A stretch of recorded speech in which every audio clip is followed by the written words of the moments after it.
தமிழ் மக்களுக்கு வணக்கம். இந்த வீடியோவை முழுவதுமாக பாருங்கள்.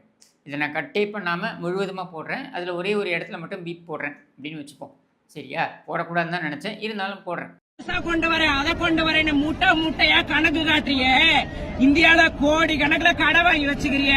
அந்த கடனை கட்ட உனக்கு வக்கு இல்ல. எங்க அப்பா தான் முறை பேனாவை எடுத்து எழுதினாரு. அவங்க அம்மா பேரை கொண்டு போய் வச்சுக்கிறான் மெரினால. அவங்க ஆத்தால புதைக்கிறதுக்கு அம்மா பெரிய பேனா. அதுக்கு வாங்கிட்ட பணம் இருக்குது. கேளம்பாக்கத்துல பஸ் கொண்டு வர உன்ட்ட பணம் இல்லையாடா? தயவு செஞ்சு இங்க இருக்கிற லோக்கல் பஸ் எல்லாத்தையுமே ஏத்து எல்லாரையுமே கொண்டு போ. முடியாதா? யாரும் விட மாட்டாங்க. ஏன்னா இங்க எல்லாருமே 150 ரூபாய் காசுக்கும் 250 ரூபாய் காசுக்கும், பொம்பளை ஆனா லெக் பீஸ் வச்ச பிரியாணிக்கும், ஆம்பளைங்களானா ஒரு என்னது வீரன்ற பாட்டிலுக்கும் அவனு இங்க வர கிடையாது. 150 145 ஏன்னா அந்த பாட்டிலுக்கு அவனு இங்க வர கிடையாது. சரியா? நீ என்னதான் பேசினாலும் இங்க பருப்பு கடைய முடியாது. நீ எவ்வளவு வேணா போலீஸ் போர்ஸ் இறக்கு, நீ பஸ் ஃபுல்லா கொண்டு வா, நீ லாரி ஃபுல்லா கொண்டு வா, ஒண்ணும் பண்ண முடியாது. பஸ் ஸ்டாண்ட் உள்ள இருந்து இன்சார்ஜ்னு ஒருத்தன் எவனாவது வந்தானா? ஒருத்தனும் வர மாட்டான். நான் கேக்குறேன், எல்லாரையும் அச்சு போட்டு போறதுக்கு வந்திருக்காங்க. எல்லாரையும் அச்சு போட்டு போறதுக்கு வந்துக்கிறாங்க. போலீஸ் நீ என்னத்துக்கு வந்து பேசுற? நீ பேச பார்த்துட்டீங்களா? இதுதாங்க இன்னைக்கு தமிழ்நாட்டுடைய நிலைமை. இந்த சகோதரி அவங்க திட்டினாங்க பார்த்தீங்களா? இதுதான் தமிழ்நாட்டில் பெரும்பான்மை மக்களுடைய மனதில் இருக்கக்கூடிய எண்ண ஓட்டம். எந்த எண்ண ஓட்டத்தில், எந்த எதிர்பார்ப்பில் இந்த ஆட்சியை கொண்டு வந்தார்களோ அந்த எதிர்பார்ப்பிலெல்லாம் மண்ணை தூக்கி போட்டது தான் இந்த சகோதரியோடைய அந்த இன்றைய குரல்.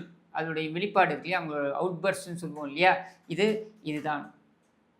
ஏன் சொல்கிறேன் அப்படின்னா, இதை தனிப்பட்ட விதத்தில் நான் இதை எதிர்கொண்டிருக்கிறேன்.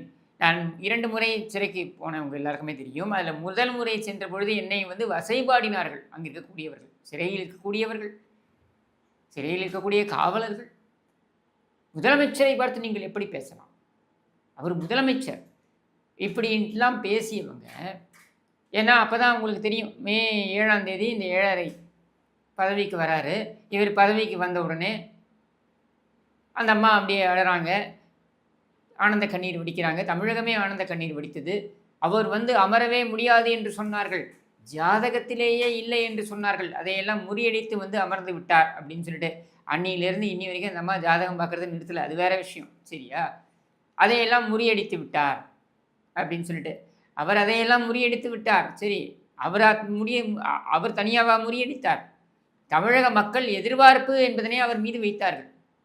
அதுக்கப்புறம் தமிழகத்தோட ஜாதகம் தான் மோசமாக போச்சு.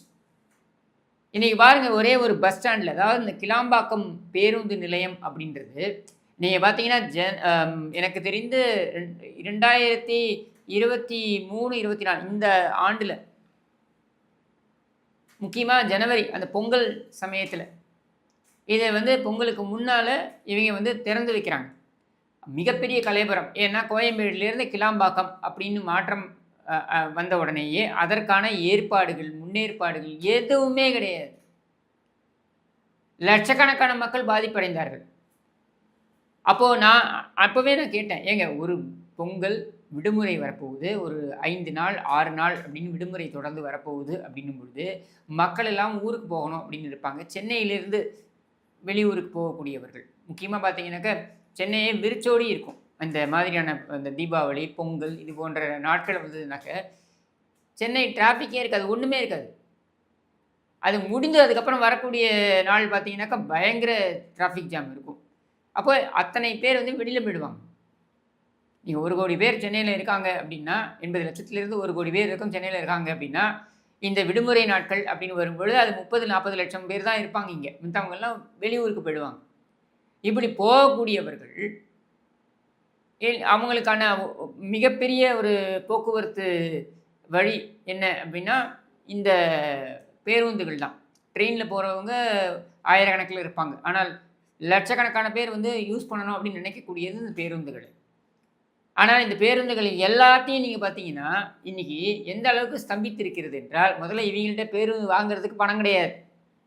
அடுத்து கிளாம்பாக்கம் என்பது ஒரு டிசாஸ்டர். இது திட்டமிட்டது அனைத்து அண்ணா திராவிட முன்னேற்ற கழக ஆட்சி காலத்தில். இவர்கள் அவசர கதியில் திறந்து வைத்தார்கள். கோயம்பேட்டிலேருந்து கிளாம்பாக்கத்திற்கு அப்படின்ற அந்த கன்ஃபியூஷன் இருக்குது பாருங்கள், அந்த குழப்பம் இருக்குது பாருங்கள், அதுவே இன்று அளவில் தீர்ந்தபாடு இல்லை. ஒரு ஆட்சி நிர்வாகத்தை நடத்துகிறேன் என்று சொல்லக்கூடியவர் இதில் பார்த்தீங்கன்னா இவங்க பெருமை பீத்தல் வேற. எந்த அளவுக்கு பெருமை பீத்தல்னா, உக்ரைனில் இருக்கக்கூடிய மாணவர்களை இவர்கள் அங்கிருந்து தமிழ்நாடு மீட்டு கொண்டு வந்து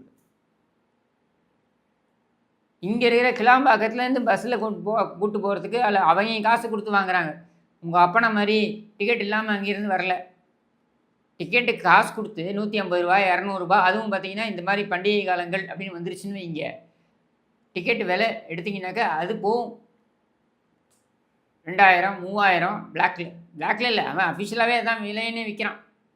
விலை ஏறிடுச்சுங்க, ஒன்றும் பண்ண முடியாதுங்க, நிறைய பேர் போகணுன்றாங்க, பஸ்ஸு கம்மியாக இருக்குது, என்னங்க பண்ணுறது அப்படின்ட்டு நாங்கள் விலையை கட்டுப்படுத்துவதற்கு டிக்கெட் விலையை நாங்கள் நிர்ணயித்து அதற்கு மேல் அவர்கள் போட்டார்கள் என்றால் அவர்களுக்கு நாங்கள் அபராதம் விதிப்போம், தண்டனை கொடுப்போம், இப்படியெல்லாம் மிரட்டினியும் எவனும் கேட்கறது கிடையாது. பாதி பஸ் ஓனர்கள் இவங்க தானே, இவனுக்கு தான் தனியார் பஸ்ஸும் விட்டுட்டு இருக்கானுங்க. இந்த மாதிரியான ஒரு சூழலில் தான் கிளாம்பாக்கம் பேருந்து நிலையத்தில் மிகப்பெரிய அளவில் நேற்று ஒரு கலவர சூழலே ஏற்பட்டிருக்குன்னு சொல்லலாம். அதுவும் என்ன, காலை 4 மணி வரைக்கும் மக்கள் தத்தளிக்கிறார்கள். அமைச்சர் எங்கே போனாருன்னு தெரியல.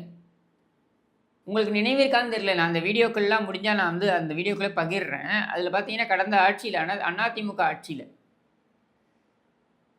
திரு விஜயபாஸ்கர் அவர்கள் அமைச்சராக இருந்தாருன்னு நினைக்கிறேன். அந்த சமயத்தில் அவங்க போயிடுவாங்க எங்கே, கோயம்பேடு பேருந்து நிலையத்துக்கு போய் நைட் ஃபுல்லாக இருப்பாங்க. இருந்து யாருக்கும் எந்த பிரச்சனையும் ஏற்படாமல் அவர்களை சொந்த ஊர்களுக்கு அனுப்பி வைக்கும் வரையில், விடிகாலை வரையில் இருந்து அதையெல்லாம் சால்வ் பண்ணிட்டு தான் வருவாங்க. இங்கே யாருமே கிடையாது, வெறும் காவல்துறையை வைத்து மிரட்டுகிறார்கள்.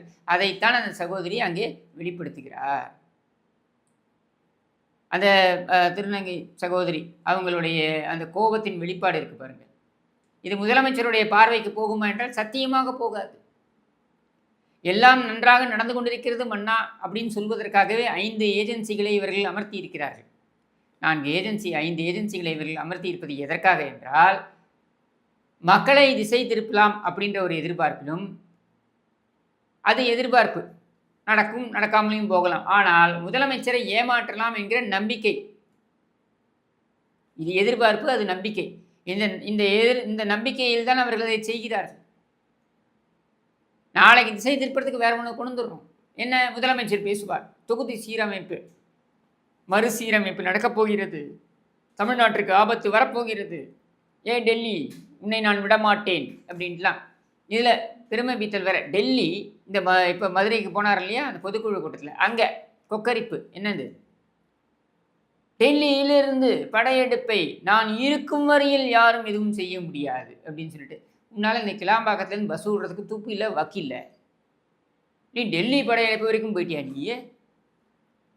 இதில் இவர் பாகிஸ்தானை எப்படி கையாள வேண்டும் என்றும் சொல்வாராம். யாருக்கு? மோடிக்கு. இதில் வளர்ந்து கிட்டவன் தான் இருக்கான் பாருங்க, டிஆர்பி ராஜா. அவன் பெரியார் என்று நான் விடப்போகிறேன், நாம் விட வேண்டும், தமிழக அரசாங்கமே விமானத்தை விட வேண்டும் பெரியார்னு. நீ என்னத்தை பெரியார் விடுறது? உன்னால் இங்கே ராமணி பஸ்ஸே விட முடியல, இதில் நீ பெரியார் விட்டு கிழிக்க போறியா? அதனால தான் நான் ஆதன் மீடியாவில் மாதேஷ்ட பேசும்போது சொன்னேன், நான் நீ பெரியாரெலாம் ஒன்றும் கிடையாது, ஆட்சியே பின்னாலேருந்து வர ஏர் தான், வெறும் சத்தமும் நாத்தமும் தான், அதுக்கு தவிர்த்து வேறு எதுவும் கிடையாது அப்படின்னு சொல்லிட்டு. அப்போ இந்த முதலமைச்சருக்கு நாட்டில் நடப்பதே தெரியவில்லை. ஒரு பேருந்து நிலையத்தை கூட நடத்துவதற்கு வக்கற்ற ஒரு ஆட்சி தான் இங்கே நடந்து கொண்டிருக்கிறது. இங்கே தத்தளிக்கின்ற மக்களுடைய குமுறல் இருக்கு பாருங்க. இது பக்ரீது வருதுன்றதுனால அவங்க ஒரு கிட்டத்தட்ட ஒரு 4 நாட்கள் அவங்களுக்கு லீவு கிடைக்க போகுது, இது வீக்கெண்டோட சேர்ந்து வருது அப்படின்றதுனால அவங்க அதை இணைத்து அவங்க ஊருக்கு போகணும் அப்படின்னு நினைக்கக்கூடியவர்களே, நீ 4 மணி வரைக்கும், காலையில் 4 மணி வரைக்கும் நீ இந்த மாதிரி அலைய விடுறீங்க. நீங்கள்லாம் 4 கோடி காரு, 5 கோடி ரூபாய் காரில் வலம் வருவீங்கப்பா. முதலமைச்சர் 4 கோடி ரூபாய் காரில் வலம் வருகிறார். அது யார் பெயரில் இருக்கிறது என்றால் அவருடைய மகள் சார்ந்த நிறுவனத்தின் பெயரில் இருக்கிறது. நிறுவனம் 2017 துவங்கப்பட்டு 2021 இவர்கள் ஆட்சிக்கு வந்தவுடன் அந்த கார் வாங்கப்பட்டிருக்குன்னு சொல்லப்படுகிறது. என்ன தொழில் பண்ணுறாங்க? கோடிக்கணக்கில் இந்த அளவுக்கு பணம் வருவதற்கு தங்க கட்டி ஏதாவது ஸ்மகிள் பண்ணுறீங்களா? எங்கேருந்து உங்களுக்கு இவ்வளவு பணம் வருகிறது அப்படின்லாம் நம்ம கேட்கறதெல்லாம் தனியாக வச்சுருவோம். ஏன்னா இதை கேட்டு கேட்டு எனக்கும் சலிச்சு போச்சு. 1965லேருந்து எப்போ 67லேருந்து எப்போ கருணாநிதி அமைச்சரானாரோ அப்போதிலிருந்து 2025 வரைக்கும் கருணாநிதி குடும்பத்தில் எவனும் உழைத்து சம்பாதித்தது கிடையாது, திறமையினால் சம்பாதித்தது கிடையாது அப்படின்றத சொல்லி சொல்லி எனக்கு சலிச்சு போச்சு. அது மக்களே புரிஞ்சுக்கிட்டோம். மக்களுக்கு மனசாட்சி என்று இருந்தால் இருக்கிறது என்று நான் நம்புகிறேன். அதை அவர்கள் சிந்திப்பார்கள் அப்படின்னு நான் நினைக்கிறேன். ஆனால் உங்களால் முடியும்பா, திருட்டு பணம் இருக்குது, உங்களுடைய ஒன்று விட்ட இன்னொன்று விட்ட சொந்தம் கூட வந்து 500 கோடிக்கு 600 கோடிக்கு படம் தயாரிப்பான். 4 கோடி ரூபாய் காரு, 5 கோடி ரூபாய் காரு, 10 கோடி ரூபாய் காரு அப்படின்னு வலம் வருவான். எங்களால் முடியுமாப்பா? நாங்கள் உங்களை மாதிரி இல்லாமல், உங்கள் புத்தி மாதிரி இல்லாமல் நாங்கள் வந்து டிக்கெட் வாங்கி பயணிக்கக்கூடியவர்கள். உங்களை மாதிரி வித்தவுட் டிக்கெட் பரம்பரை கிடையாது. அப்போது நாங்கள் டிக்கெட் வாங்கி பயணிக்கக்கூடிய எங்களை ஏன் துன்புறுத்துகிறீர்கள்? இதற்காகவா உங்களை ஆட்சியில் அமர்த்தினோம்? இதையெல்லாம் பார்க்கவா இந்த மக்கள் முன்னையெல்லாம் வந்து ஆட்சியில் அமர்த்தி அழகு பார்த்தார்கள்? இப்படியான கேள்விகள் மக்கள் மனதில் எரிமலையாக அது வந்து புகைந்து கொண்டே இருக்கிறது. அது என்னைக்கு வெடிக்க போகுது? 2026 சத்தியமாக வெடிக்க போகுது. அதனால தான் சொல்கிறேன், நீ மிதப்பில் இரு. 200 தொகுதி, 234 தொகுதி, கேரளா கர்நாடகாவை சேர்த்து 270 தொகுதி அப்படின்னு நீ பேசினே இருக்க வேண்டியது தான். உனக்கு மட்டும் இல்லை, உன்னுடைய கூட்டணி கட்சி தலைவர்களும் சேர்த்து துடைத்து எறியப்பட போகிறார்கள். இது நடப்பது திண்ணம். அதோடைய எண்ண ஓட்டம் தான் இந்த வீடியோ. இது போன்ற ஒவ்வொரு நாளும் மக்கள் அவதிக்குள்ளாகிறார்கள். ஒவ்வொரு நாளும் சாமானிய மக்கள் படுகின்ற அவஸ்தைகள், இன்னல்கள் இருக்கு பாருங்க, சொல்லி மாளாது. இதெல்லாம் இந்த முதலமைச்சருடைய பார்வைக்கு போகும்னு நினைக்கிறீங்களா? சத்தியமாக போகாது. அது போகாததுக்கு என்னென்ன செய்யணுமோ அத்தனையும் செய்வாங்க. இதை மடைமாற்றம் செய்வதற்கு, இந்த கிளாம்பாக்கம் கதையை மடைமாற்றம் செய்வதற்கு நாளைக்கு ஒரு ட்ராமா ஆர்டிஸ்ட்டை வச்சு, நாளைக்கு அல்லது முதலமைச்சரையே ஒரு ஆர்டிஸ்டாக வைத்து இவர்கள் ஒரு நாடகம் அரங்கேற்றுகிறார்களா இல்லையா என்பதனை நீங்கள் பாருங்கள். கண்டிப்பாக இது நடக்கும். இதுக்கு பல லட்சம் பில்லு போடுவானுங்க. எல்லாம் நம்ம பணம் தானே, திருட்டு பணம் தானே, நம்மக்கிட்ட திருடின பணம் தானே. அதனால் இதை போடுவாங்க. இப்படியாக இந்த ஆட்சி நடந்து கொண்டிருக்கும் என்று கூறி விடைபெறுகிறேன். நன்றி, வணக்கம்.